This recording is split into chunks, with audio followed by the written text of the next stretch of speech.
যতটুকু স্ট্রাগল করতে হয় আমি করব। ঠিক আছে, থ্যাংক ইউ ভেরি মাচ। আপনি নেক্সট টাইম আসেন, নিজেকে একটু প্রিপেয়ার করে আসেন। আমার কি কোনো মূল্য নাই? সবাই আমাকে এড়িয়ে চলে। আমি কত চেষ্টা করি, তারপর সবাই আমাকে এড়িয়ে চলে। মা বলেছে সব কিছু ঠিক হবে, কিন্তু মা কি জানে আমার বুকের ভেতর কতটা ফাঁকা আছে, বুকের ভেতর কত ফাঁকা আছে। আচ্ছা, এবারের জন্য আপনি আর নেক্সট রাউন্ডে যাচ্ছেন না। আত্মবিশ্বাসটা একটু দেখান। শোনো, আমাকে ছোট ভেবো না। আমি জানি আমি পারবো। সবাই তো বলেছিল আমি নাকি কিছু করতে পারবো না, কিন্তু আমি প্রমাণ করে দিয়েছি তারা ভুল।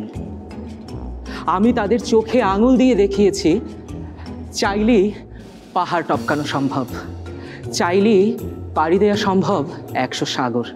আপনি আরেকটু প্রস্তুতি নিয়ে তারপরে এসেন। আমি আসলে এক্সপ্রেশন কুইন, আমার বন্ধুরা তাই বলে, এজন্যই আমি এখানে আসছি স্টার হওয়ার জন্য। আসসালামু আলাইকুম।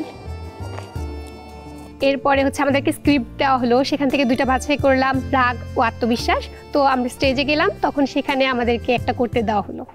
বিভিন্ন কম্পিটিশনে আমি পার্টিসিপেট করেছি, আর সেখান থেকে আমার টুকটাক শেখা। এখন কোনটা শিখে আসছেন? রাগ, আত্মবিশ্বাস।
ওকে মরে গেছে, বাদ দেন, এর নিয়ে যান হসপিটাল নিয়ে যান, শেষ।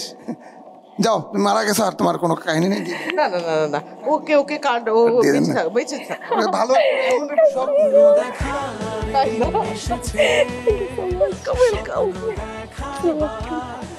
এরপর আমি স্টার কার্ডটা পেলাম, আমি অনেক বেশি খুশি ছিলাম। কারো কারো পারফরমেন্স ছিল মনে রাখার মতো, আর কারো কারো প্রেজেন্স অফ মাইন্ড দুর্দান্ত, আর কারো কারো তো ভয় ডর বলতে কিচ্ছু ছিল না। এক কথায় প্রতিযোগীদের এই যে কনফিডেন্স, এটাই আমাকে মুগ্ধ করেছে। এখন হচ্ছে মুগ্ধ হওয়ার পালা আমাদের দর্শকদের।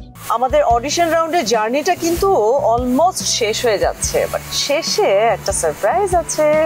এ বাবা, সারপ্রাইজ? কি সারপ্রাইজ আমাকে বলা যায় না? অবশ্যই তোমাকে বলবো, তবে তার আগে তোমাকে বলতে হবে স্টার কার্ড পাওয়া বাকি কন্টেস্টেন্ট কারা এবং তাদের গল্প। ওকে, চলো দেখি। আচ্ছা, এখানে যে কাজটার জন্য এসেছেন এটার সাথে জড়িত কোনো কিছুর চর্চা আপনার কখনো হয়েছে করা? তোমার এত বড় সাহস কি করে হলো আমাকে অপমান করার? তুমি জানো না আমি তোমার জন্য কত কিছু করেছি, তুমি তারপরও কেন আমাকে দোষ দিচ্ছ?